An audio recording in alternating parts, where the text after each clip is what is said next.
전심으로 주님께 나아가시기 원하십니까? 우리가 전심을 다하며 온 힘을 다하며 주님께 찬양하며 나아가기 원합니다. 3일이나 찬양하시죠. 두번 찬양하며 포인트가 있어요. 오른쪽, 왼쪽, 오른쪽, 왼쪽, 오른쪽, 왼만 그를 가득 채운 주의 찬양과 사랑 어떻게 표현할 수 있나. 수많은 찬양 부여 그만 표현할 수 없어 다시 고백합니다. 왼만을 가득 채운 주의 찬양과 사랑 어떻게 표현할 수 있나. 수많은 찬양 부여 그만 표현할 수 없어 다시 고백합니다. 주 사랑해요. 주 사랑해요.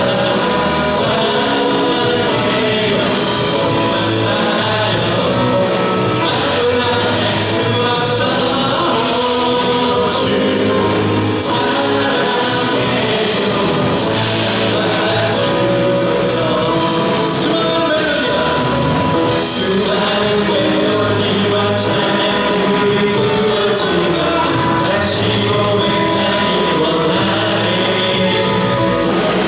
주님은 나의 사랑 삶의 중심 되시고 주를 찬양합니다. 수많은 멜로디와 찬양을 들려주며 다시 고백하기 원하네. 주님은 나의 사랑 삶의 중심 되시고 주를 찬양합니다. 주 사랑해요. 주 사랑해요.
내게 아낌없이 생명주신 예수님 내 심장이 춤을 춰게 하는 말 주 사랑해요.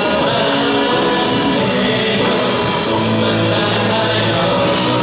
말로 할 수 없어. 주 사랑해요. 정말 받아줄 수 없어.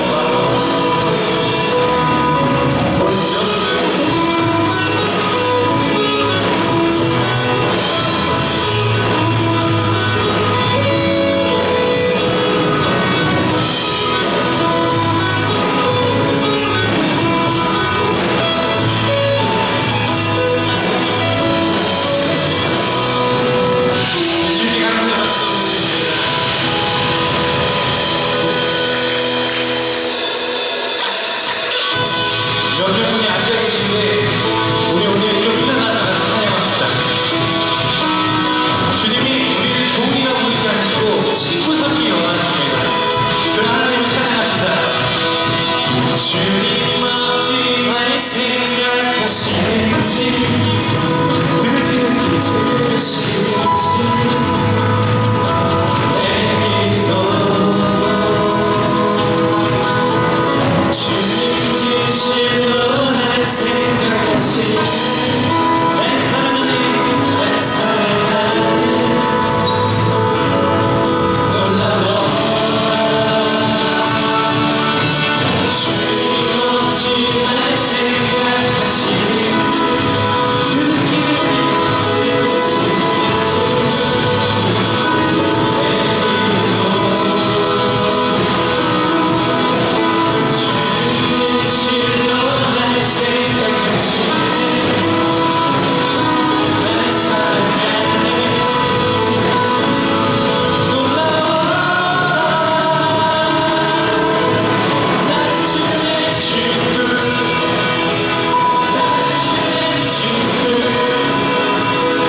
같이 기도드리겠습니다.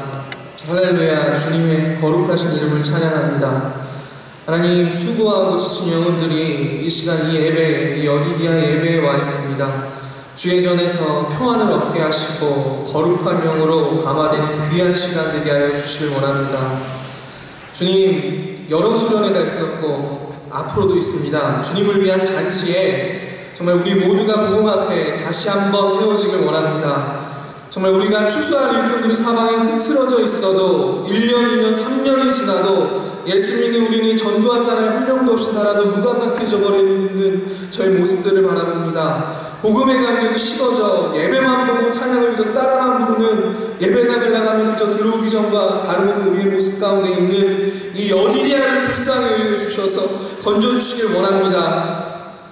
바라옵기는 저희 마음 눈이 밝아져서 날마다 십자가를 바라보게 하시고 날마다 예수 그리스도 그분이 왜 나를, 나 같은 사람을 위해 죽으셨는지 피 묻은 그 이마와 그 발을 끌어안고 좀 더 우리를 돌아보게 하여 주시기 간절히 원합니다. 그래서 구원의 능력, 하나님의 능력, 예수 그리스도의 능력, 회복이, 성령의 권능이 우리를 사로잡게 하셔서 덕지덕지부터 털어내지 못하고 있는 우리 몸에 달린 무릎 같은 우리의 죄성이 한꺼풀씩 벗겨져 그 붕이 시작이 다시 침체되어 가고 있는 이 여디디아를 살리고 이 교회를 살리고 우리가 선 곳곳의 직장, 학교, 그 선교지를 주의 이름으로 살리는 우리 모두가 되게 하여 주시기 간절히 원합니다. 그래서 정말 이 앞으로 있을 수련회 가운데 주님의 그 복음의 능력 가운데 그 모든 것들이 준비되어지고 이루어지는 그 가운데 우리가 놀라운 것들을 경험하고 그것을 우리 삶 속에 이어져 나가는 우리 모두가 되기를 주님께서 축복하여 주시옵소서.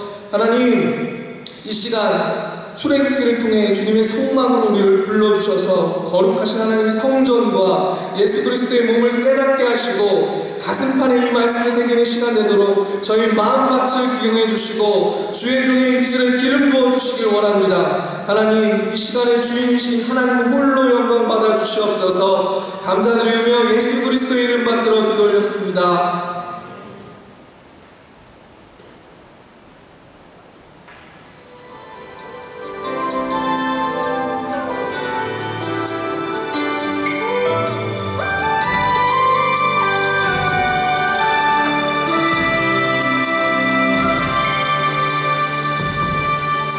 천년이 두 번 지나도 변하지 않는 것, 당신을 향한 하나님의 사랑이에요.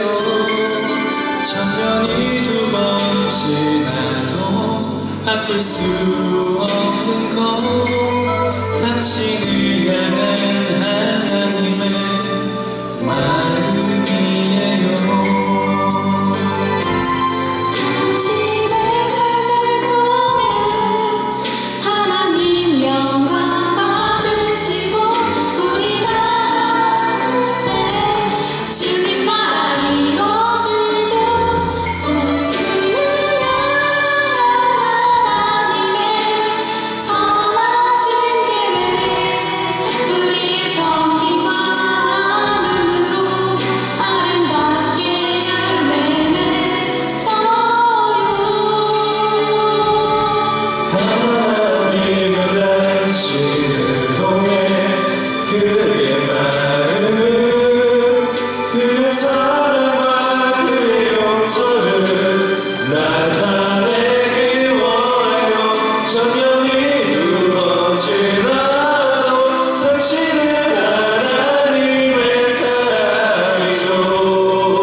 오늘 예배를 받아주시고 또 저희가 구별하여 드린 예물을 받아주셔서 저희 여디디아 대학 청년들이 저희가 젊었을 때에 하나님을 위해서, 복음을 위해서, 그리스도를 위해서 어떻게 살아야 되는지를 말씀하여 주시고 가르쳐 주시고 이끌어 주셔서 저희의 젊음도 이 예물과 함께 하나님께 바치는 오늘 예배가 되게 도와주옵소서.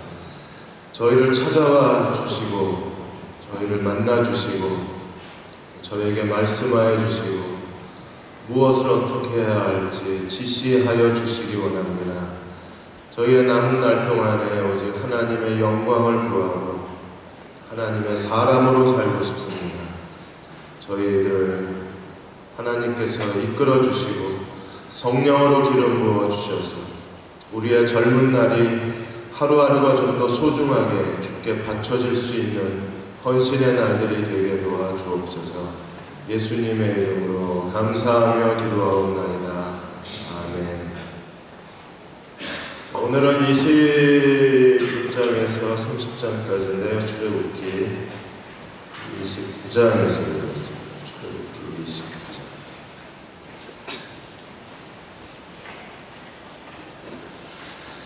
읽기 전에 우리 옆에 있는 형제자매 멀리 떨어져 있긴 하지만 소리 좀 조금 조정 좀 해주세요. 후맹맹이 좀 인사하겠습니다. 너 없이 못 살 것 같아요.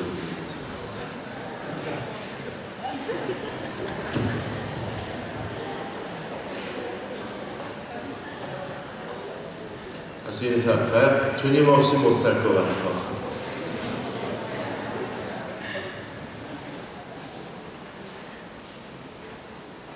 자, 29장 42절에서 46절.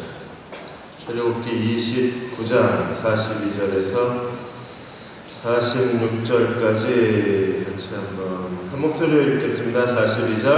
이는 너희가 대대로 여호와 회막문에서 드릴 번제라. 내가 거기서 너희와 만나고 네게 말하리라. 내가 거기서 이스라엘 자손을 만나리니 내 영광으로 말미암아 회막이 거룩하게 될지라.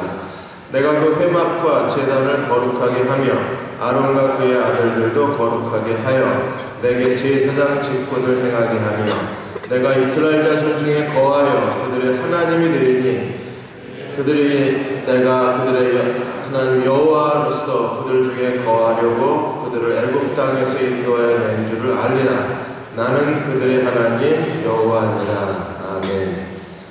이제 성막 구조에 대해서 율법에 대한 조항이 21장에서 24장까지 끝나고 25장부터 40장까지는 이제 성막 건축에 대한 이야기가 나와요.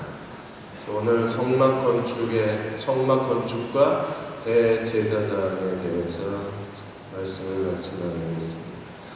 인사청문회 이후에 저희 사회에 새로운 화두가 생겼는데 껍데기와 알맹이라는 화두가 생겼어요. 이제는 지식인, 사회의 엘리트 계층, 이 사회의 권력자들, 이제 인사청문회를 통해서 그들의 삶을 벗겨보니까 전부 껍데기 인생이었다는 걸 알게 됐습니다.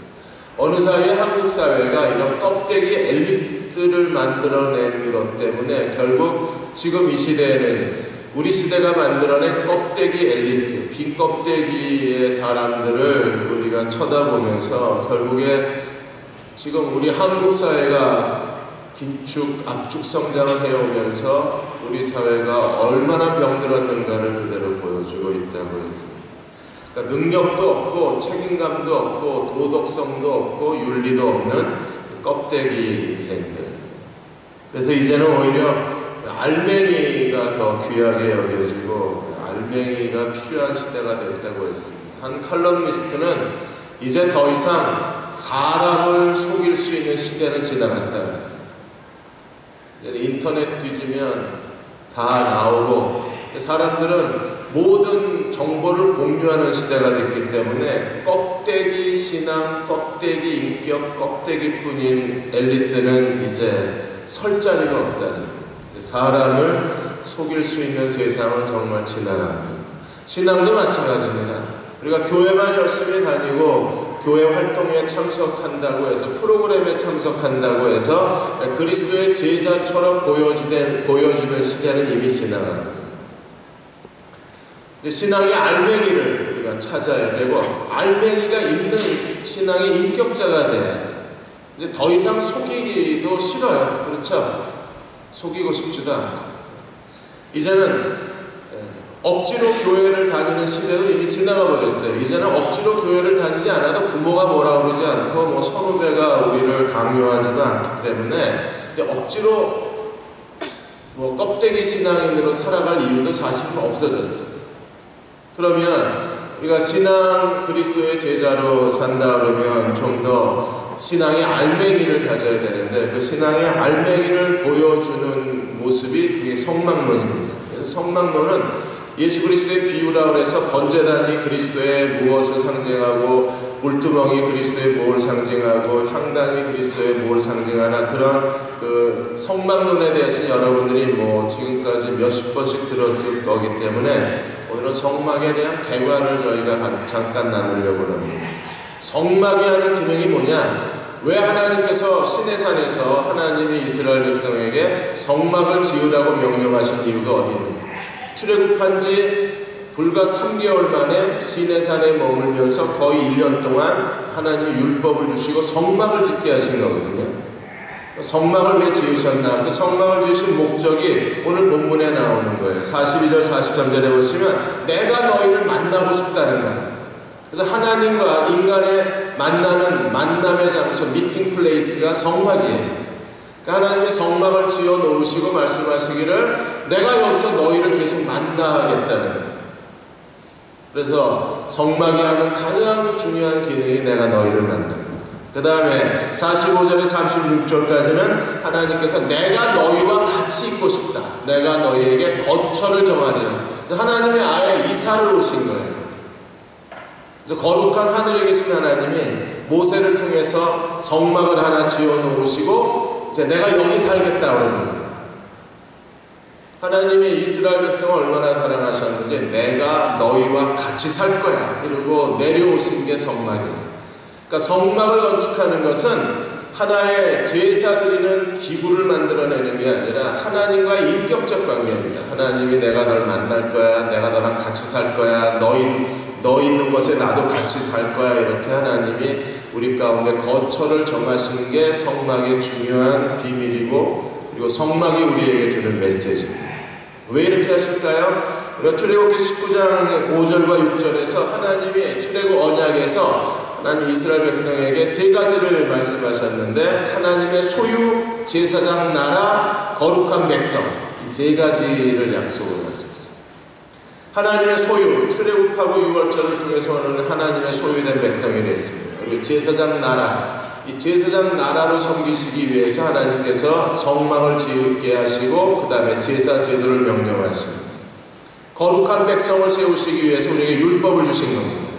그러므로 하나님의 소유를 이루어 가시기 위해서 10가지 재앙과 유월절 통해서 하나님의 애굽에서 우리를 속량해내시고, 제사장 나라를 만드시기 위해서 성막을 지으시고 성막에 기구들을 두시고 제사 제도를 성립하시고, 우리가 거룩한 백성으로 만드시기 위해서 하나님 우리에게 율법을 주셔서 율법을 지킴으로 하나님 앞에 거룩한 백성이 되는.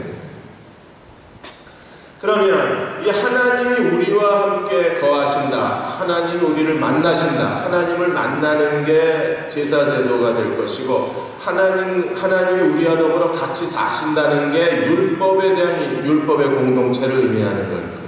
그럼 성막이 우리에게 주는 의미가 무엇인가를 우리가 함께 생각해 보고자 합니다. 이런 구약의 성막이 신약에 가면 누구로 바뀝니까? 요한복음 1장 14절에 보시면 말씀이 육신이 되어 우리 가운데 거하심에 우리가 하나님의 영광을 보았다. 이 거하신다는 말이 성막이라는 말이 똑같은 말입니다. 그래서 구약에서는 하나님이 성막과 성전을 지으시고 사람이 손으로 지은 건물에 거하셨다가 예수님이 오시면 예수님이 성막이 되셨어요.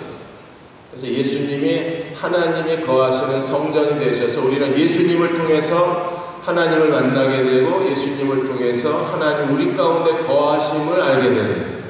그러다가 예수님이 승천하신 다음에 우리에게 또 다른 성전의 세 번째 변화가 일어나는데 그게 고린도전서 3장 16절 17절입니다. 우리가 걸어다니는 하나님의 성전이라는. 그러니까 건물에서 예수님에게서 나에게로 하나님의 성전이 계속 변형이 되어 온 거예요.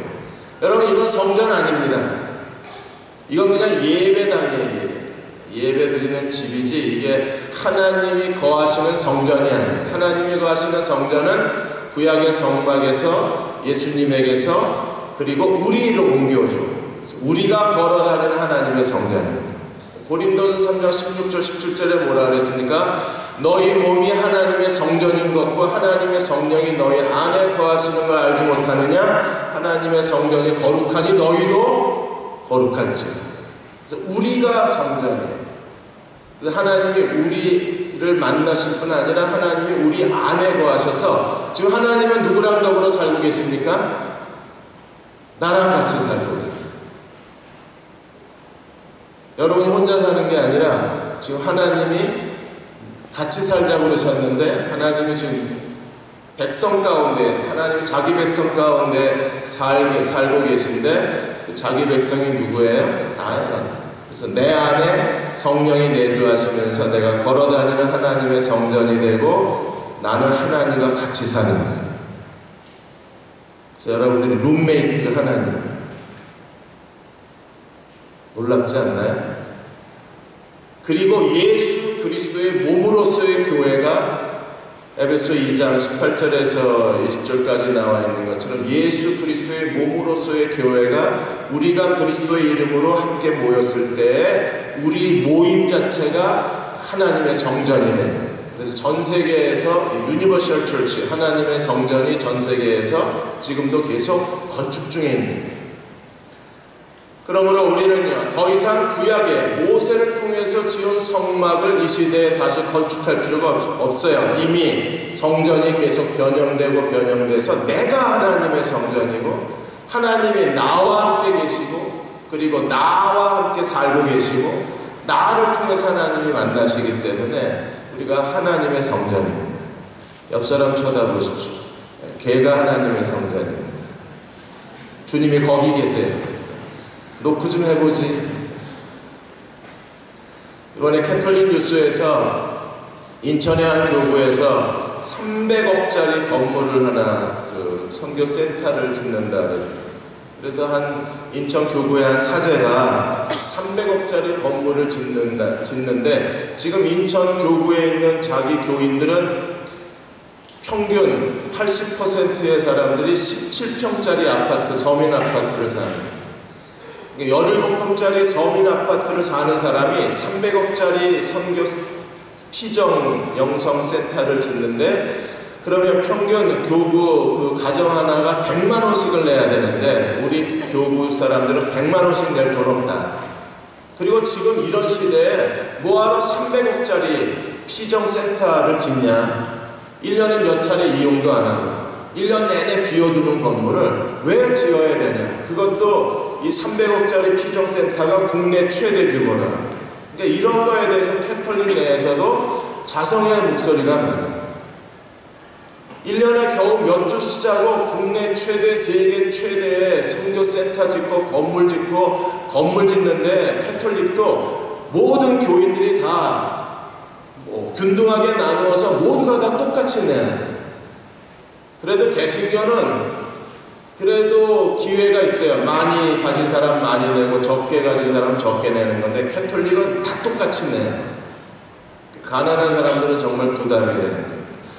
이렇게 건물을 지으면서 우리는 말하기를 하나님의 성전을 짓는다고 말합니다. 여러분 거짓말입니다. 하나님의 성전은 우리가 하나님의 성전이에요. 우리가 걸어다니는 하나님의 성전이고 우리는 이 성막의 구조를 통해서 어떻게 이 성막의 구조가 우리에게 뭘 의미하는가를 이제 배워야 돼요. 이게 진짜 성막록이 되는 겁니다. 성막의 구조, 첫 번째로 성막의 이 구조가 있는데 성막은 크게 세 지역으로 나누어요.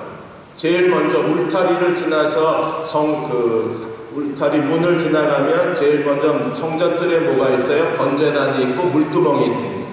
번제단하고 물두멍은요, 백성들이 머무는 곳이에요.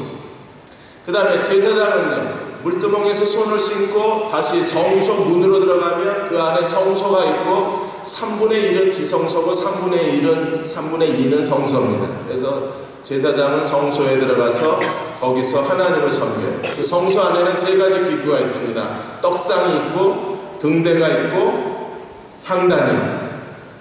이 3가지를 가지고 제사장이 하나님을 섬기는 걸 성소라고 합니다. 그러니까 제일 넓은 영역은 백성들, 안으로 들어가면 성소에는 제사장만 들어가요. 그 다음에 지성소에는 대제사장이 1년에 한 번 들어갑니다. 그러니까 성막을 우리가 크게 3등분으로 나누면 백성의 영역, 제사장의 영역, 그리고 대제사장의 영역으로 나눌 수 있어요. 이 3 성막의 부분과 그 다음에 성막에 있는 7가지 기구가 뭘 상징하느냐 하면 한 사람의 죄인이 어떻게 예수 그리스도의 제자가 되는지, 제자가 되는 성장 과정을 그대로 우리들에게 보여줍니다. 우리가 예수 그리스도를 믿고 구원받음으로 하나님의 성전 문으로 들어갑니다. 성전 문에 들어가면 제일 먼저 만나는 게 번제단하고 물두멍이에요. 번제단은 뭘 상징합니까? 예수 그리스도의 십자가의 죽음을 상징해요. 물두멍은 뭘 상징해요? 곧 말씀으로 우리를 씻어주시는 말씀의 사역 또는 구원의 그 거듭남의 사역을 합니다. 요한복음 3장 3절과 5절에서 물로 씻어 말씀으로 거룩하게 하시는 것, 그 다음에 물과 성령으로 거듭나게 하시는 걸 설명하고 있기 때문에, 그래서 예수 그리스도를 믿고 구원받았다고 말하는 사람이 제일 먼저 1단계로 해야 될 게 뭐냐면 번제단과 물두멍을 지나면서 진정으로 그리스도를 만난 회심의 경험을 해요. 교회만 다니는 사람들이 많이 있습니다. 이 사람들은 껍데기예요. 열심히 교회를 다닙니다. 예수 믿은 지 20년, 30년 됐는데 주일 성수 한 번도 경험하지 않은 사람들입니다. 그런데도 아직까지 그리스도의 번제단을 경험하지 못한 사람들이 있어요. 물두멍에서 말씀으로 자기를 씻어주시는 성령의 거듭남을 체험하지 못한 사람들이 있어요. 열심히 교회를 다니고 주일 예배 드리고 성경 공부도 하고 제자 훈련도 하고 여러 가지 교회 프로그램도 참여하고 수양회도 가고 주일학교에서 봉사도 합니다. 그러나 아직까지 한 번도 번제단을 지나가 본 적이 없네요. 여러분 정말 구원받으셨나요? 예수 그리스도의 십자가 앞에 굴복당하셨습니까? 번제단에서 십자가에 죽으신 그리스도를 인격적으로 만나셨나요? 그분이 어떻게 자기 목숨을 내어주시고 우리를 사랑하셨는지 그분 사랑을 경험하셨나요? 번제단과 물두멍을 지나간 사람들은요, 그리스도에게 굴복당하고 그리스도를 주라고 인정한 사람들이기 때문에 그들은 기꺼이 그리스도 앞에 구속의 신앙을 갖는 사람들입니다. 최낙중 목사님이 교회를 개척하시고 목회하는 가운데 어느 날 이제 땅을 좀 사서 교회를 건축하자고 그렇게 교우들이 결정을 하고 기도를 시작을 했습니다. 아내가 새벽 기도를 갔다 오더니 아내가 울먹울먹거립니다. 남편이 왜 그러냐 그랬더니 오늘 건축한 건 교우들하고 같이 했다는 거예요. 돈이 어디서서 왔냐고 그랬습니다. 그랬더니 그 딸이, 최낙중 목사님 딸이 태어나면서부터 귀가 이렇게 붙었어요. 여자애가 귀가 붙었으니까 부모가 얼마나 근심이 돼요. 그래서 엄마가 개척교회 하면서 이 딸을 수술해 준다고 3년짜리 적금을 부은 겁니다. 그런데 돈 하나님께 드릴 건축헌금이 없으니까 이 3년짜리 적금을 깬 거예요. 그리고 그걸 드렸어요. 그래서 교회가 이제 땅을 샀습니다. 그리고 엄마도 다시 적금을 시작해서 다시 3년짜리를 시작을 했습니다. 근데 적금 탈 날이 가까이 와서 이제 어느 병원에 수술을 해야 되나 이 병원 저 병원 알아보고 있는데 갑자기 목사님이 기도하더니 교회 재직들하고 의논을 하더니 이제는 3년 만에 건축을 하겠답니다. 그래서 할 수 없이 그 돈을 다시 하나님께 드린 거예요. 그리고 아내가 당신은 어쩌면 그러냐고, 좀 이따 하든지 좀 일찍 하든지 하필이면 꼭 적금 탈 때 왜 건축헌금을 하냐.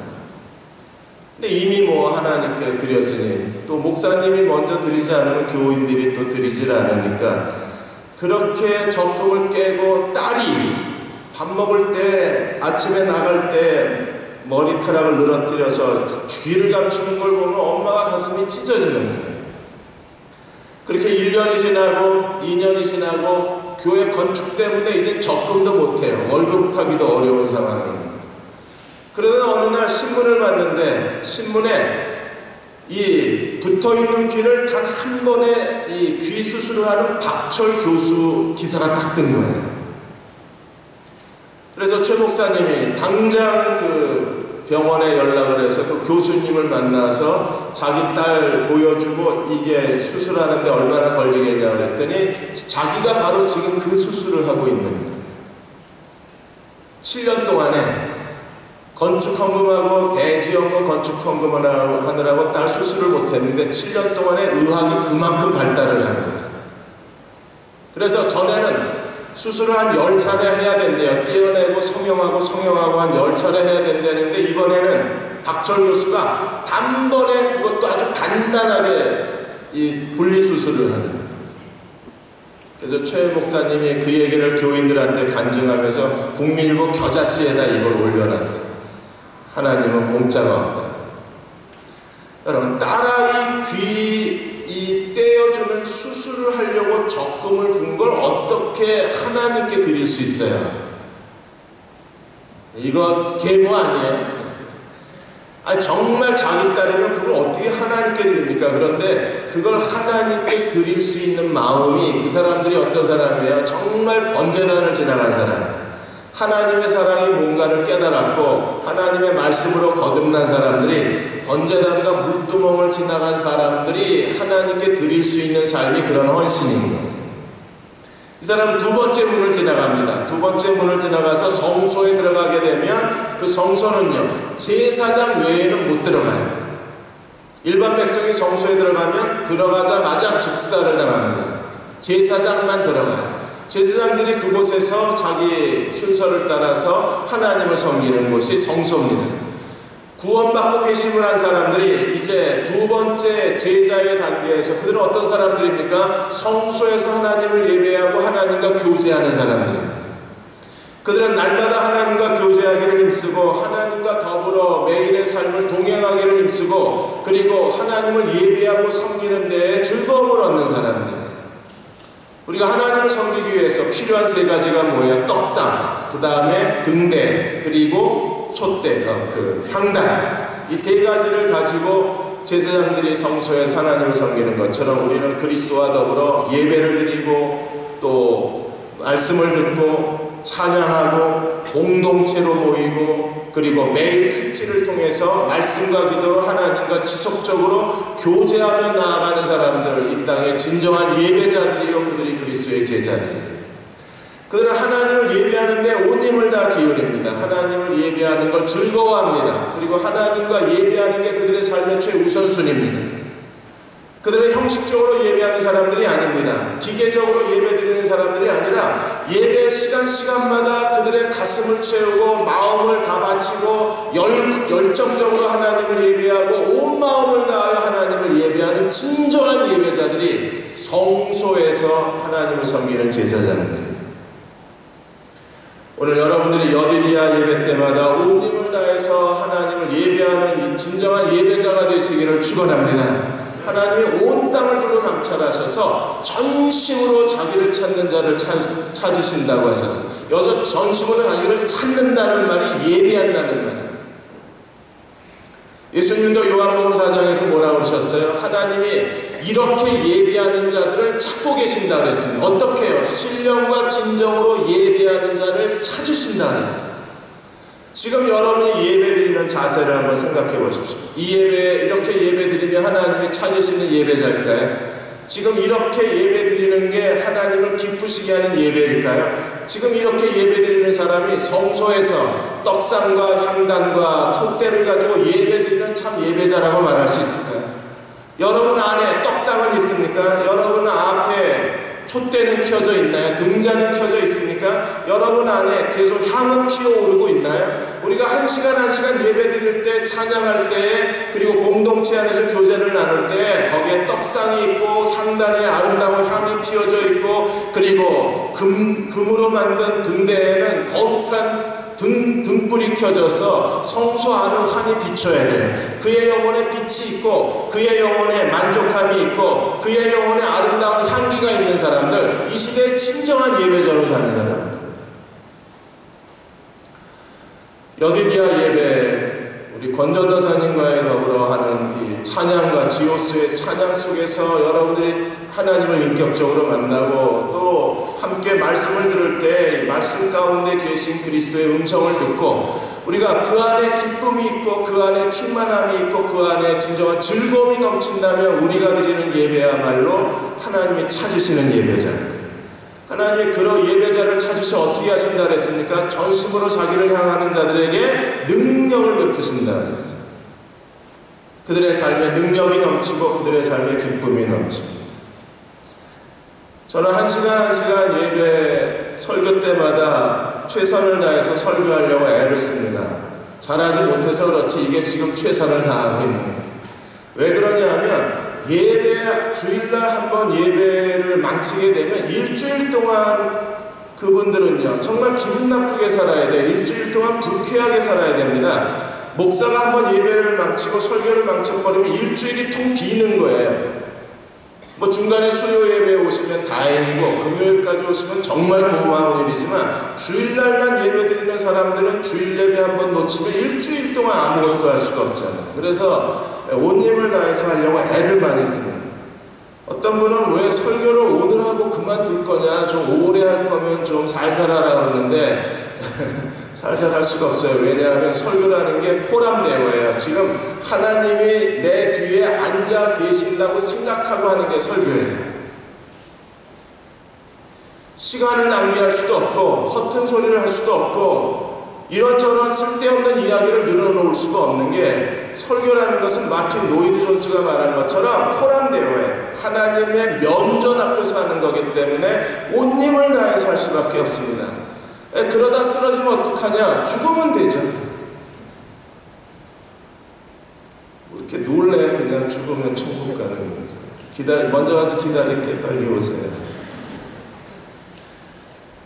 보고 싶으니까 빨리 오시고요. 이렇게 하나님을 온전히 예배하는 사람들이 정말 인간적인 매력이 넘쳐요. 그의 인격과 그의 삶에서 그리스도가 충만하고 그리스도가 보이기 때문에 그를 만지기만 해도 그리스도가 묻어나고 그와 더불어 대화를 나누기만 해도 그리스도가 내게 전염이 되고 그의 삶을 지켜보는 것만으로도 삶에 기쁨이 있어요. 온전히 하나님을 예배하는 사람. 이제 자매 여러분, 이 형제들의 육체미를 믿으시면 안 돼요. 형제들이 이제 성형수술이 발달해가지고 휴가철을 앞두고 배에다가 왕자 식스팩 수술해주는 게 300만 원이에요. 지금 미친듯이 알바하는 애들 의심스러워. 쟤네들 왜 저렇게 알바를 막 3탕씩 뛰어요? 왜 그러지? 그게 등록금 때문이 아니라 300만 원이면 식스팩을 만들어준대요. 그리고 이 우람한 어깨도 200만 원이면 여기다 실리콘을 넣어서 헐크 어깨로 딴 거예요. 어깨 만들어주고 배에 왕자 새겨주고 배에 이 지방 다 태워주고 이렇게 하는데 대략 한 500만 원, 800만 원 정도면 완벽하게 가슴, 배, 옆구리까지 쫙 빼서 이렇게 슬림하게 쫙 빼준대. 역삼각형으로 만들어주는. 그래서 그렇게 하루 3탕씩 알바를 뛰는 거였어요. 여러분, 사람이 이런 외면적 매력은요 얼마든지 만들어낼 수 있어요. 이제는 육체의 아름다움도 남자도 성형으로 만들어내는 시대가 됐어요. 이제 여자 얼굴도 믿을 수가 없는데 이제 남자 몸도 못 믿는 시대가 됐어요. 자꾸 걷는 애들, 걔는 성형외과 다녀온 애들이 우리 안에 진짜 사람이 주는 아름다움은 어떤 아름다움입니까? 온전히 하나님 앞에 경건한 예배, 성실한 예배, 진실한 예배자로 하나님을 섬긴 사람들이 그들에게 보여주는 매력이 진짜 매력입니다. 왜 그래요? 여러분, 이 성막 그 이동형이기 때문에 천막 널빤지를 붙였다 뗐다 해서 이동형 주택이었는데 이 성막 위에 덮개를 26장에 보면 덮개가 4겹을 덮었어요. 맨 위에 맨 아래에 덮는 걸 양장덮개라고 합니다. 이건 그야말로 아름다운 금실, 은실, 뭐 청색, 자실로 아름다운 그룹이 수놓아져 있어요. 이 그룹을 수놓은 것은 그리스도의 아름다움입니다. 이 그리스도의 아름다움은 누가 볼 수 있느냐 하면 제사장으로 성소에 들어간 사람들만 보는 게 그룹으로 수놓은 거예요. 그 위에 하나 덮개를 하고 그 다음에 두 번 해달에 덮개 해서 백성들이 밖에서 볼 때 성막을 덮은 덮개는요 해달 가죽이에요. 시커멓고 회색빛 덮개예요. 그러니까 밖에서 보면 전혀 아름답지가 않아요. 그리스도가. 그런데 성소 안으로 들어가서 쳐다보는 순간 그 금 등잔에서 감람류가 타면서 그 환한 빛 가운데 안에 천장에 수놓은 화려한 수는요 제사장만 봐요. 하나님을 온전히 예배하는 사람들만 볼 수 있는 게 그리스도의 아름다움이에요. 오늘 예배를 통해서 여러분들이 그리스도의 아름다움을 보시기를 축원합니다. 천장의 아름다움만 보는 게 아니라 성소와 지성소 사이에 휘장이 가로막혀 있잖아요. 두꺼운 휘장. 이게 소가 4마리가 서로 양쪽에서 찢어도 안 찢어지는 그 휘장. 그리스도가 십자가에 죽으실 때 이 휘장이 위에서부터 아래로 찢어졌어요. 이 휘장에도 구름 천사가 수놓아져 있는데 이 휘장에 있는 구름 천사 그리스도의 아름다움도 성소에 들어간 사람만 봐요. 그러니까 성소에 들어가서 떡상과 등잔과 향단을 통해서 하나님을 예배하는 사람들만이 천장에 있는 앙장의 그 거룩한 그리스도의 아름다움을 보고 지성소를 가로가고 휘장의 그리스도의 아름다움을 볼 수 있는 거예요. 그 아름다움을 보았기 때문에 그들은요 그리스도의 성품이 그들 안에 있어요. 의사이면서 전도자로 많은 가난한 사람들에게 복음을 전하고 기독교 작가로 활동을 했던 닥터 크로닉이 있습니다. 이 닥터 크로닉이 그분이 아주 뛰어난 의술을 가진 분이심에도 불구하고 광산촌에 가서 사람들을 섬겼어요. 가난한 사람들을 찾아가서 아무도 가기를 원하지 않는 광산촌에서 그 가난한 사람들을 치료하고 섬겼습니다. 거기 지폐 환자가 많았고 이분이 폐를 전공했기 때문에 기관지하고 폐, 그래서 사람들을 섬기고 있었는데 뭐 간호사도 없고 돕는 보조 의사가 없어서 혼자 너무나 바빴는데 어느 날 간호사가 온 거예요. 근데 월급 줄 수가 없다.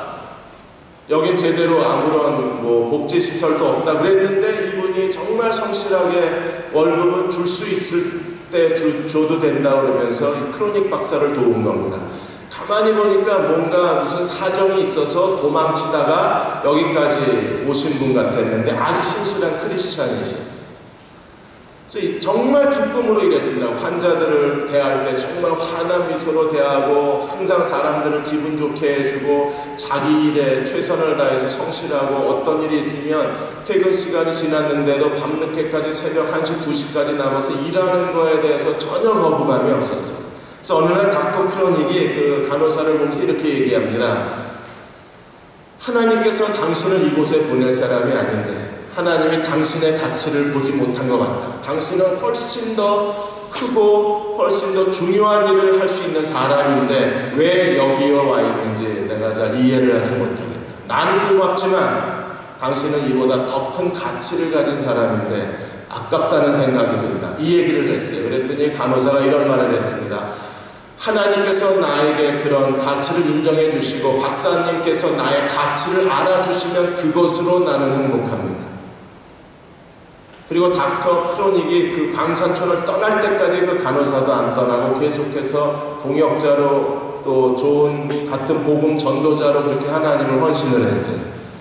근데 나중에 닥터 크로닉이 그녀를 생각하고 글을 썼습니다. 도대체 그 헌신이 어디서 나오는 걸까? 왜 어떤 사람들은 헌신할 수 있는 좋은 조건에 있음에도 불구하고 헌신하지 않는데 그녀는 그 삶에 뒤쫓기는 그 막다른 골목에서 그렇게 가난한 사람들을 위해서 자기 전부를 쏟아 넣을 수 있는 그녀의 희생, 그녀의 헌신은 어디서 나오는 걸까? 그리고 그녀를 생각하고 추적해 가면서 크로닉이 글을 씁니다. 그게 어디서 나오겠어요? 그리스도의 아름다움을 본 사람들.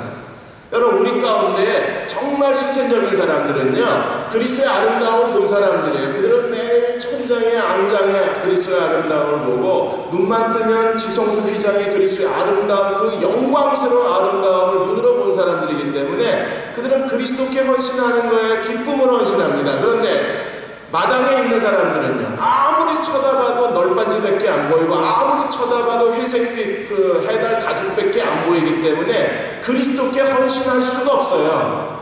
헌신하고 싶지도 않고. 근데 성소에 들어온 사람만 헌신합니다. 여기까지가 2단계입니다. 마지막 세 번째 단계가 이제 지성소로 들어가는 사람들이 있어요.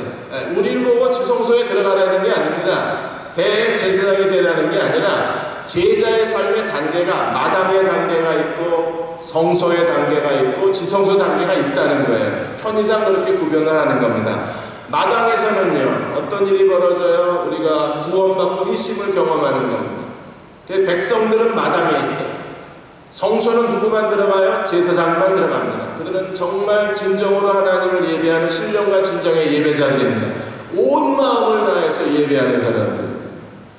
지성소는 대제사장이 1년에 한 번만 들어가는데, 여러분, 지성소로 들어간다는 건 뭘 의미합니까? 그냥 하나님을 예배하는 예배자로 멈추는 게 아니라 그들은요, 하나님께 한 걸음 더 헌신하는 사람들이에요. 매일의 삶 속에서 하나님의 뜻을 발견하고 자기 인생의 소명을 깨닫고 자기 인생에 하나님이 내게 주신 길을 알고 그 길을 걸어가는 사람들, 그들이 이 땅에 그리스도의 제자로 살아가는 사람.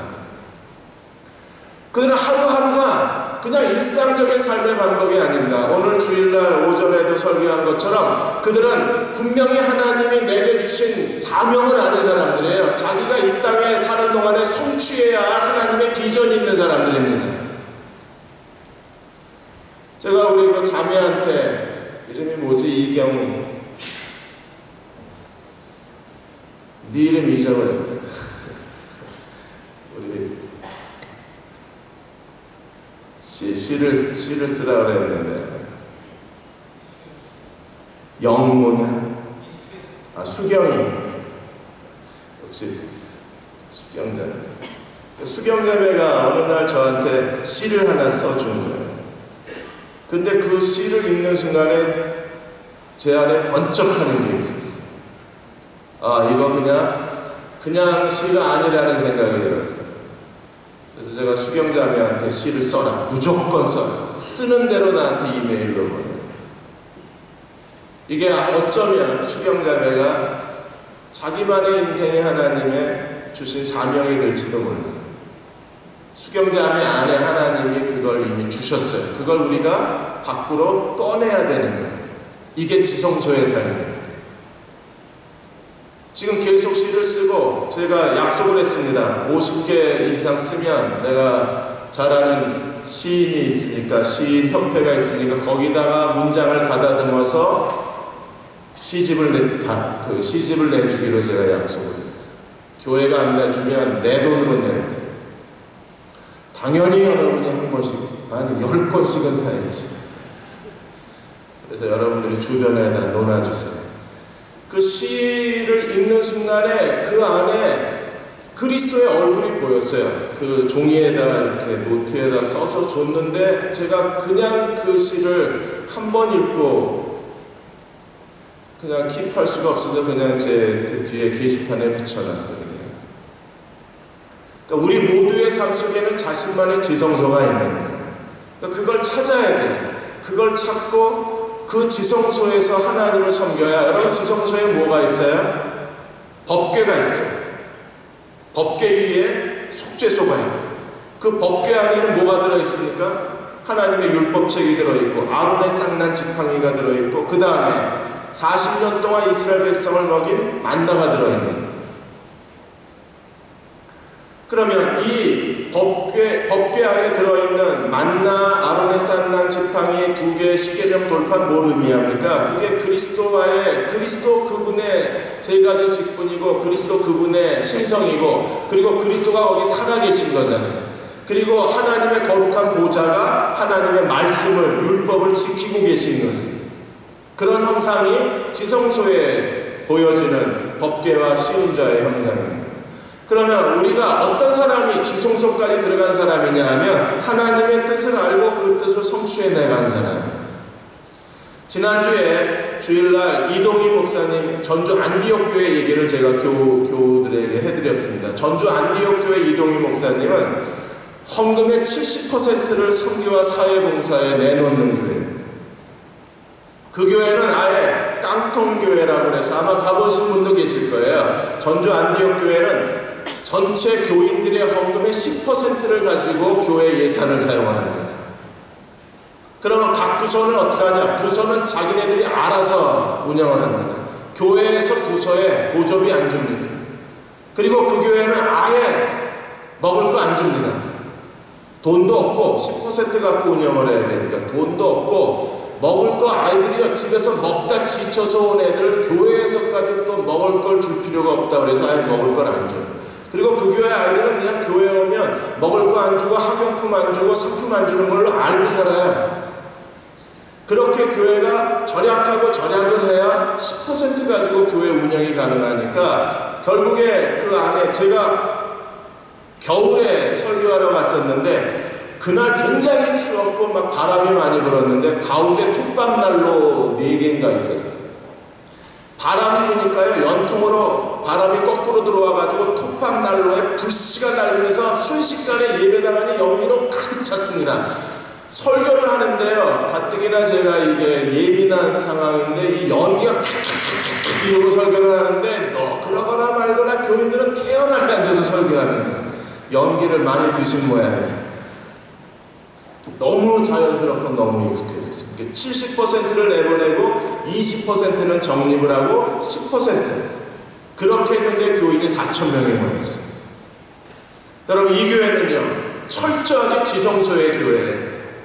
이미 교회가 개척되면서부터 선교의 비전을 가지고 개척된 교회였고 기꺼이 희생하고 안 먹고 안 쓰고 그리고 하나님께 다 드린다 이런 희생을 결단한 사람들만이 그 교회의 교인이 될 수가 있어요. 그렇지 않겠습니까? 돈 10,000원 헌금을 하면 1,000원 갖고 교회 운영을 하는 교회는 그거 어떻게 다닐 수 있어요? 교인들이 먼저 자발적으로 헌신해야 되는 거예요. 교인들이 먼저 법궤의 삶을 살아야 되고 교인들이 먼저 속죄소에 계신 그리스도의 은총을 받아서 속죄소에 계신 그리스도 앞에 참여하는 마음으로 살지 않는 한 10% 가지고 교회 생활을 한다. 그러면 교인들이요 10,000원 헌금하고 그 다음에 일주일 동안 10만 원을 써야 돼요. 왜? 교회가 돈이 없으니까. 그 교회 생활하겠어요? 여러분 같으면 주일날 10,000원 했는데 평소에 여기디야 뭐 수양에 간다 뭐 한다 그래서 매주 10만 원씩 더 써야 된다 그러면 여기디야 다니시겠습니까? 다 도망가죠.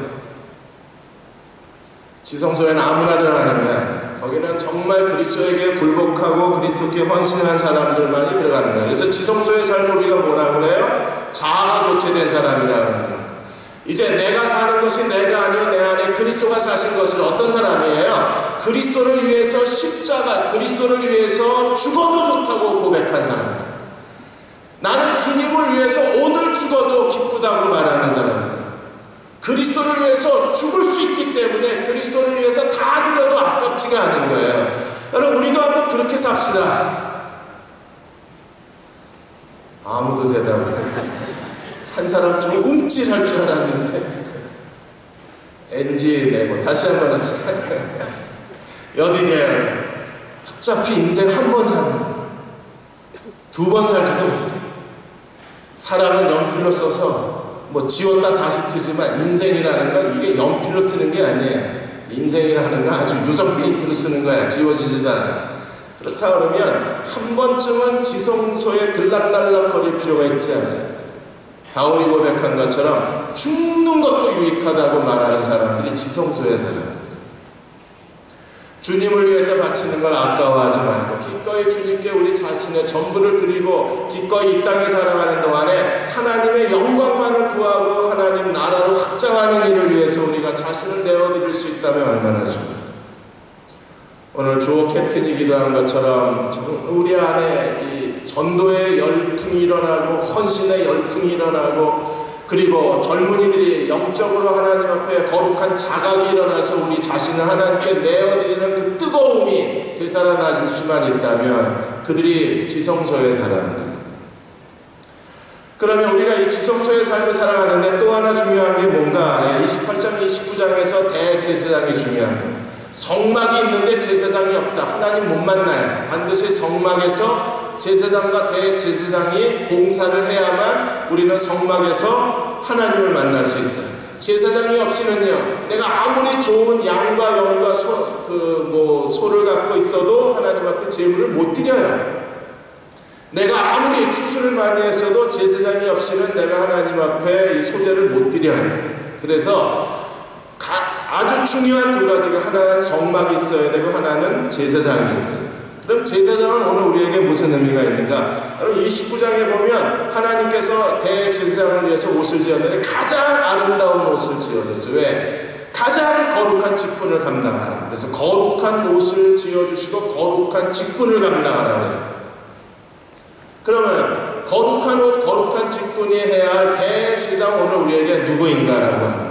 대제사장 에봇을 입었고요. 그 다음에 12개의 보석이 박혀있는 흉패를 몸에 지녔고, 그 다음에 여호와께 거룩이라는 아름다운 보석 면류관을 썼고, 그리고 대제사장은 에봇을 입고 하나님을 섬겼던 하나님의 종입니다.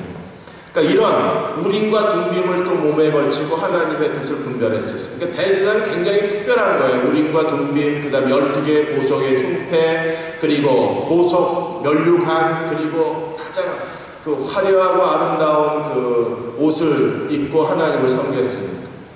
그러면 오늘 우리에게 대제사장은 어떤 사람인가? 바로 우리를 가르쳐주는 영적인 리더, 영적 멘토, 나의 안내자, 나의 보호자가 될 하나님과 나 사이에 중보자가 될 수 있는 어떤 사람들, 나의 지도자, 나의 목자, 나의 리더가 없이는 우리가 하나님을 만날 수도 없고 하나님이 우리 가운데 거하실 수도 없고 우리가 하나님의 지성소로 들어갈 수가 없는, 나를 안내해주는 사람이 있어야 합니다. 그래야 우리는요, 번제단에서 하나님 앞을 그 제사를 드리고, 그리고 지성소에서 대제사장이 1년에 한 번씩 속죄일에 우리의 죄를 씻어주는 것처럼 나를 대신해서 중보자 역할을 해주는 사람이 있어야, 그래야 내가 하나님께 더 가까이 가요.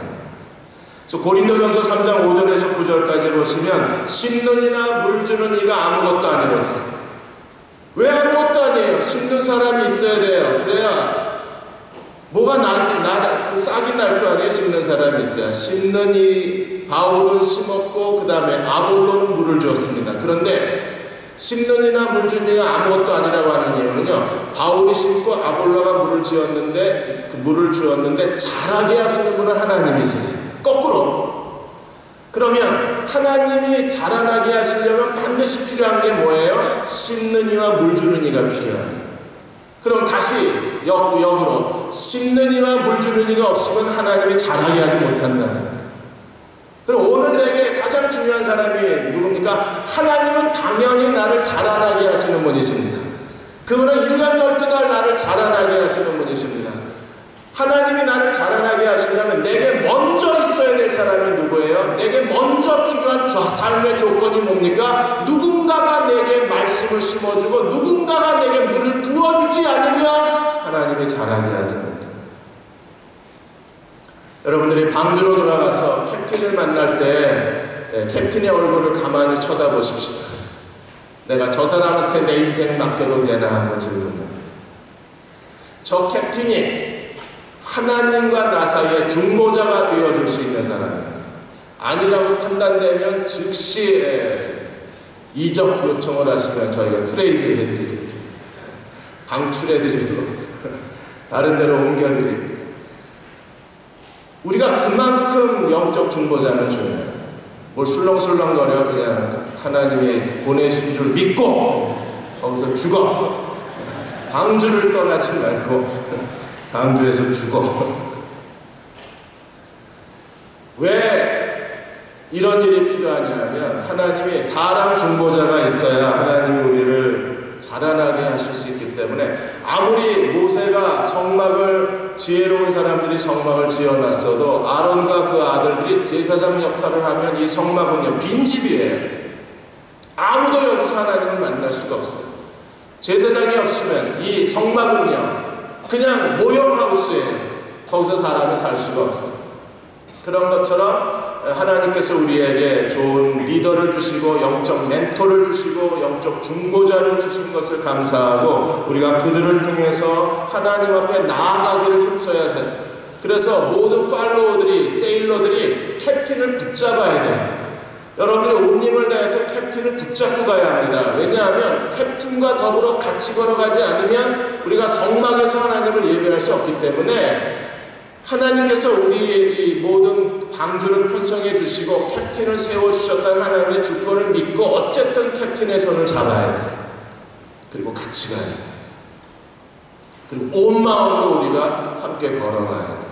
그럴 때 하나님이 우리 안에 하나님의 새로운 일들을 해내실 수가 있어요. 고린도서 3장 10절에서 15절까지는 지혜로운 사람, 지혜로운 터를, 바울이 지혜로운 자가 되어서 예수 그리스도의 터를 닦아뒀는데 각각 그 위에 어떻게 세울 거는 너희가 조심하라 그랬어요. 어떻게 세울지 조심하라. 그러면 터를 닦아두는 사람이 있고 여러분이 집을 짓도록 돕는 사람이 있는 거예요. 이 사람들이 있어야 하나님이 여러분의 인생에 집을 짓습니다.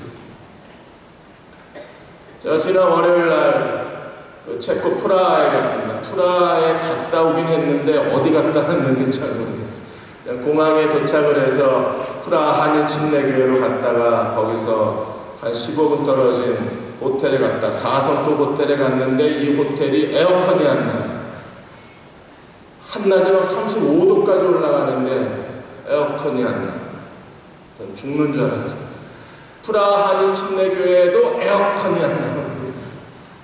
선풍기가 몇 대가 돌아가는데 얘네들이 중국에서 온 애들인가 봐. 그냥 천천히 돌아요. 3단을 했는데도 그냥 천천히 돌아. 니 덥거나 말거나. 내가 사진 동영상 찍어 올려고 그랬어요. 안 믿을까 봐. 천천히 돌아. 효인이 걱정된다. 그 프라하가 그 저기 드레스덴 바로 옆에 있더라. 근데 천천히 돌아요. 근데 에어컨을 안, 왜 그동안에는 에어컨 없이도 살았대요. 워낙 날씨가 건조해서. 그런데 저희가 있을 때는요, 식을 때도 없이 비가 쏟아지고 날씨가 완전히 인도네시아 날씨. 인도네시아 날씨 잘 아시죠? 핫티스트. 그냥 확 무더위가 오는 것처럼 그런 날씨였는데, 거기에 선교사님들이 모여서 예배를 드리는데, 거기에 이제 유럽에서 한인 목회하시는 선교사님들이고 또 라틴 아메리카 저 이집트에서 한인 목회하시는 분들이 모여서 이번에 2주 훈련을 받고 침례 교단에 이분들이 허입 신고를 하는 거예요. 그래서 인터뷰를 하고 통과되면 이제 침례 교단 선교사가 되는데 제가 첫날 보고서 굉장히 충격을 받았습니다. 이 안에 보이지 않는 유럽 유한침이라고 해서 이 무슨 목사님들 연합회가 있는 것 같은데 그 안에 서로 대립과 갈등과 이래가지고 우리가 뭘 할 수 있나 싶었어요. 그래서 하나님께서 이것 때문에 나를 보내셨나 보다라고 생각을 하고 제가 다시 금식 모드로 들어갔습니다. 금식하고 기도하면서 이틀 동안 첫날은 9시부터 5시까지 점심 먹는 시간을 제외하고 첫날은 미셔널 처치 첫 번째 강의를 로마서를 중심으로 해서 미셔널 처치를 강의를 했어요. 둘째 날은 미셔널 처치의 에베소서를 가지고 둘째 날을 강의하면서 에베소서가 우리가 그리스도 안에서 한 몸의 지체잖아요. 우리가 한 몸을 이루지 못하고 무슨 목회를 하냐, 한 몸을 이루지 못하고 무슨 선교냐, 더 이상 거짓말하지 말자, 가면 쓰고 살지 말자, 자신을 속이지 말자. 우리가 먼저 하나 되지 않으면 하나님께서 우리를 보내신 게 아니고 우리가 먼저 하나 될 수 없으면 복음의 능력이 나타나지 않는다. 복음의 능력이 나타나지 않은 채 목회하니까 아무리 우리가 목회를 해도 아무리 헌신을 해도 결국에 사역의 열매가 안 나타나는 이유는 우리가 무능해서도 아니고 믿음이 없어서도 아니고 하나가 되지 못하기 때문이니까 무릎 꿇자. 하나가 되든지 아니면 그만두든지. 그래서 둘째 날부터 우리 안에 기도가 시작이 됐어요. 그리고 수요 예배 때에는 모두가 다 주님 앞에 무릎을 꿇었습니다. 이런 일들이 일어나기 위해서는 하나님이 누군가를 보내셔야 되는 거예요. 선교사들만 다 왔고 현직 목사는 저만 혼자 갔어요. 현재 담임 목사는. 나머지는 다 선교사님만 가시고. 그러니까 저는 제가 왜 가야 되나, 왜 하나님이 나를 여기에 보내시나, 거기 가서 현장에 가서야 알았어요. 아, 이것 때문에 하나님이 나를 보내셨구나 하는 걸 알았어요. 그리고 제가 하나님께서 저를 보내실 때에는 왜 보내셨겠어요? 하나님이 역사하시려면 누군가는 심는 사람이 있어야 되고 누군가는 물을 주는 사람이 있어야 하나님이 자라나게 하십니다. 누군가는 가서 털을 깎아 놔야 그래야 하나님이 거기에 집을 지으실 수 있는 거예요. 지금도 마찬가지입니다. 여러분들이 방주에 들어가서 캡틴과 더불어서 하나가 되고 같은 세일러 형제 자매와 더불어 우리가 함께 한 몸의 지체가 되고 우리가 진정으로 서로 사랑하고 서로의 발을 씻어주고 서로 섬기는 종이 되지 않으면 우리가 아무리 하나님 앞에 우리 자신을 내어드린다고 해도 우리는 꼼짝도 하지 못하는 거예요. 네 바퀴가 다 빠진 자동차가 아무리 그가 뭐 벤츠 500 시리즈라고 해도 네 바퀴가 다 빠져 있는데 거기에 가장 비싼 고급 휘발유를 넣었다고 해서 무슨 의미가 있어요? 아무리 시동을 걸어도 여러분의 차는 안 움직일 거예요. 마찬가지로 내 곁에 함께 나와 더불어 하나님을 섬길 수 있는 나의 중보자, 나의 멘토, 나의 인도자, 나의 친구들이 우리가 함께 하나님을 섬기는 진정한 공동체를 이루지 않는다면 우리의 삶 속에 아무 일도 안 일어나. 아무리 내가 마당에서 성소에서 지성소로 들려가려고 발버둥을 쳐도 마당에서 성소로 들어가도록 돕는 사람이 있어야 되고 성소에서 지성소로 들어가도록 돕는 사람이 있어야 되는데 그게 없으면 아무것도 없는 거예요. 수요일날 밤에 우리가 함께 예배드리고 기도하고 나서 거기에 얀 후스 하영당한 순교자가 프라하 2시간이 광장에 있어서 잠깐 가서 얀 후스 동상 보고 집에 돌아왔어요. 호텔로 돌아왔어요. 야누스 동상을 보면서 많은 생각을 했습니다. 그 야누스가 1차 종교개혁자예요. 마틴 루터, 잔 칼빈, 쯔윙글리 이 사람들은 2차 종교개혁자입니다. 그 이전에 13세기부터 15세기까지 1차 종교개혁자들이 있었는데 이 야누스가 1차 종교개혁자 중에 보헤미아 종교개혁의 중심에 있는 사람이 야누스.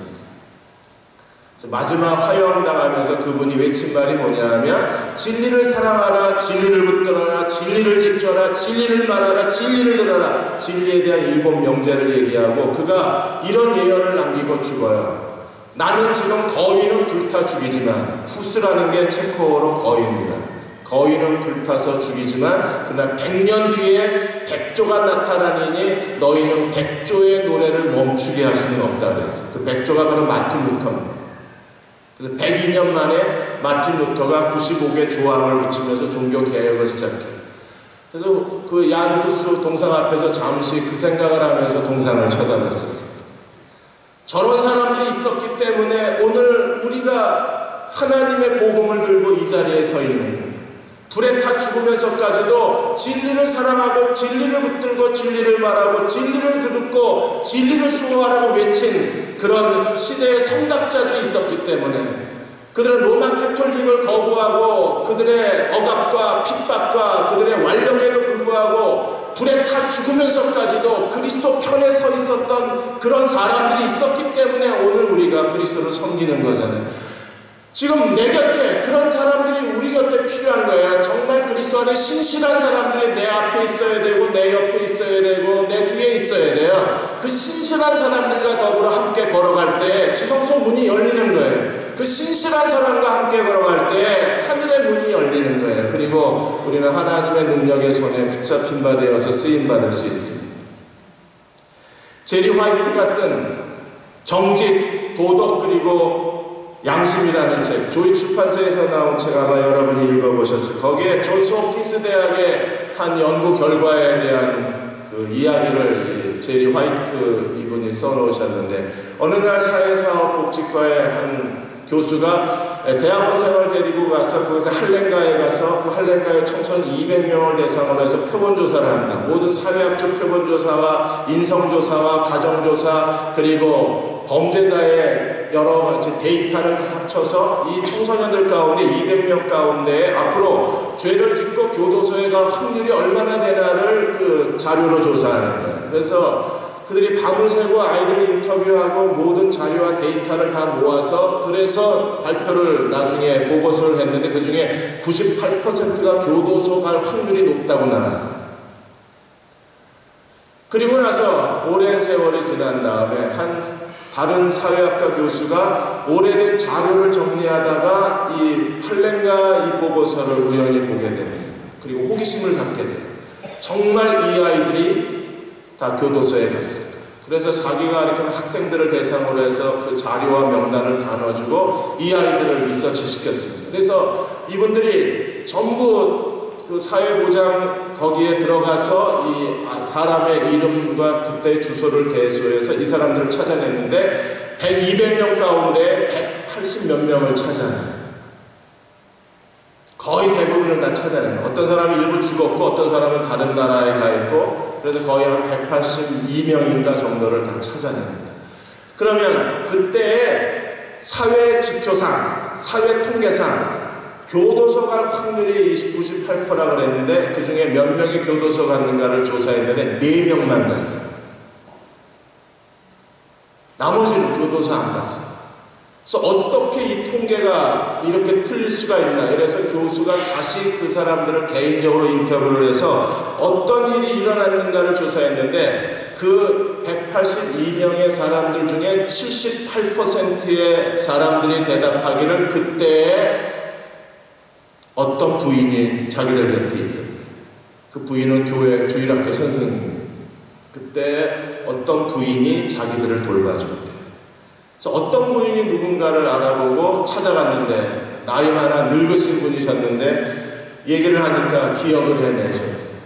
그래서 어떻게 그 아이들에게 그 많은 아이들의 삶의 변화를 이루어낼 수 있었습니까? 도대체 비결이 뭡니까? 라고 교수가 직접 묻자 이 할머니가 이렇게 대답했습니다. 나는 그냥 아이들이 너무 좋아서 아이들을 사랑해 준 것밖에 없다. 아이들이 너무 좋아서 사랑해 줬는데 애들이 변한 거예요. 누가 봐도 사회과학적 통계로 98%가 이거는 범죄할 수밖에 없는 그런 사회 속에서 성장하는 아이들이었는데 이건 틀림없이 죄 짓고 교도소 가야 되는 아이들이에요. 그런데 그 아이들의 운명이 뒤바뀌어진 것은 한 여자의 사랑 때문에, 한 부인의 사랑 때문에. 우리가 지금 원하는 건 뭡니까? 방주에서 우리가 기대하는 건 뭐예요? 정말 사랑해 주기를 기대해요. 특별히 뭐 뛰어나서 잘 가르쳐봐야 뭐 얼마나 잘 가르치겠어요. 저도 지금까지 설교를 했는데 할수록 끝이 안 보여요. 어떤 분들은 목사님은 좋겠다고 30년 동안 해하는 건 다시 재탕하니까 여러분 설교에 재탕이라는 건 없습니다. 제가 하나님 앞에 재탕을 했으면 하나님 벌써 저를 데려가셨을 거예요. 오!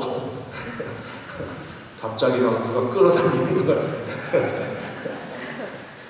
강의는 가끔 재탕을 합니다. 설교는 재탕을 할 수가 없어요. 여기 와서도 다 다시 합니다.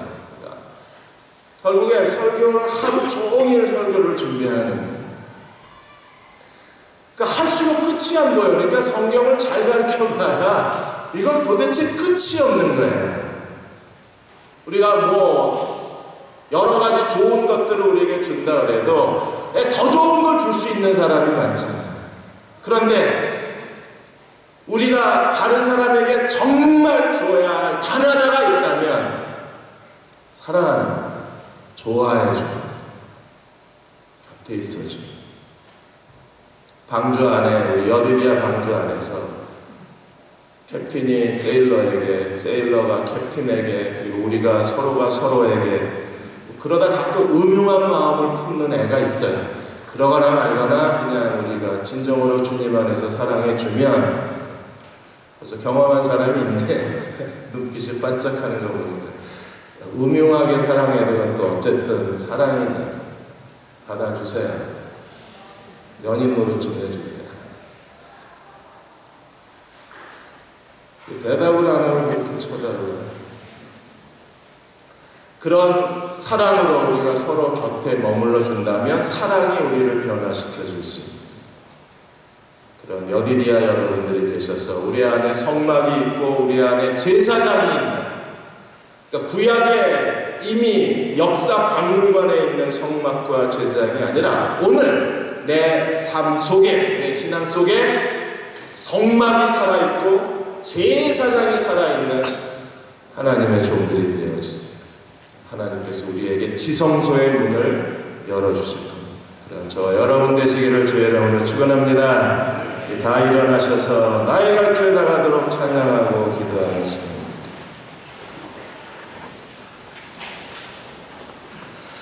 내 삶을 주께 의탁합시다. 그리고 아직까지 마당에 계신 분들 성소로 초대합니다. 성소에 계신 분들 지성소로 들어오시죠. 거기에 진정한 그리스도가 계십니다.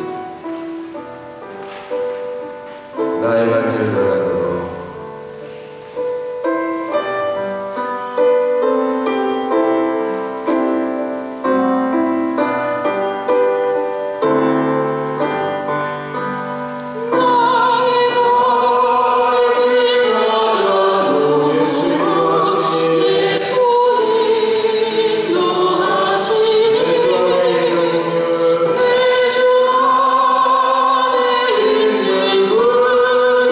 내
그리고 나를 인도하는 인도자가, 형제 자매가, 친구가 내 곁에 있어야만 합니다. 나를 인도하는 또 다른 사람들이 우리 앞에 있어야만 합니다.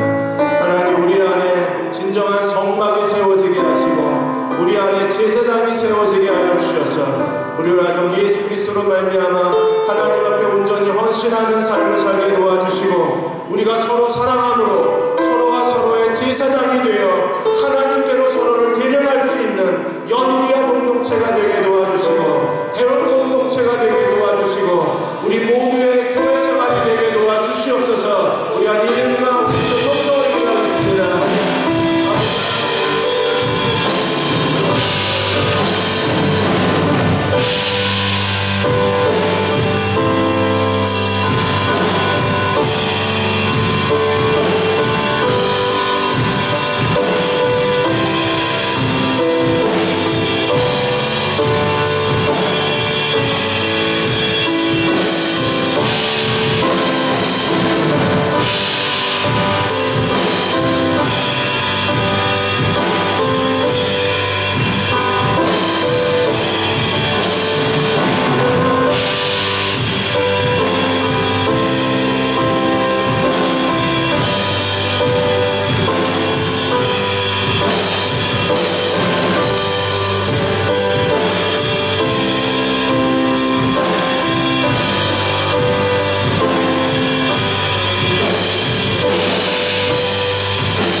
성소로 이제 들어와 주십시오. 마당에 머물지 말고 이제 성소로 들어와서 하나님을 온전히 예배하는 예배자가 되어 주십시오.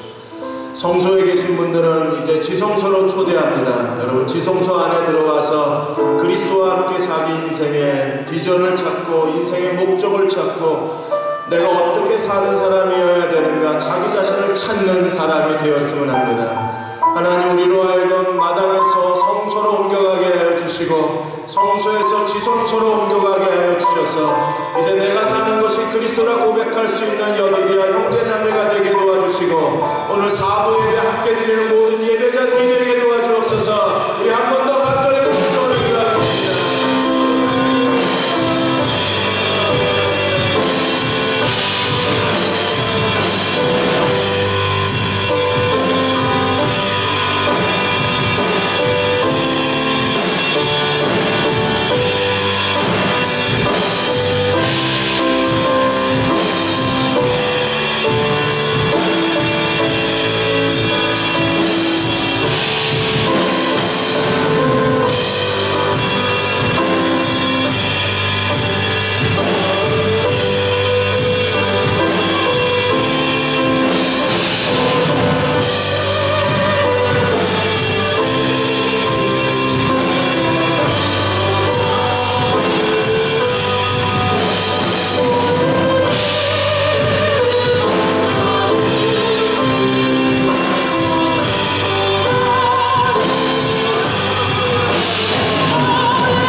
성전 마당에서 성소로 들어가고 성소에서 이제 지성소로 들어가 하나님과 나의 삶 속에서 하나님이 내게 어떤 길을 주셨고 어떤 비전을 주셨는지 나를 향한 하나님의 뜻을 찾고 그 길을 걸어가는 저희 모두가 되고 싶습니다.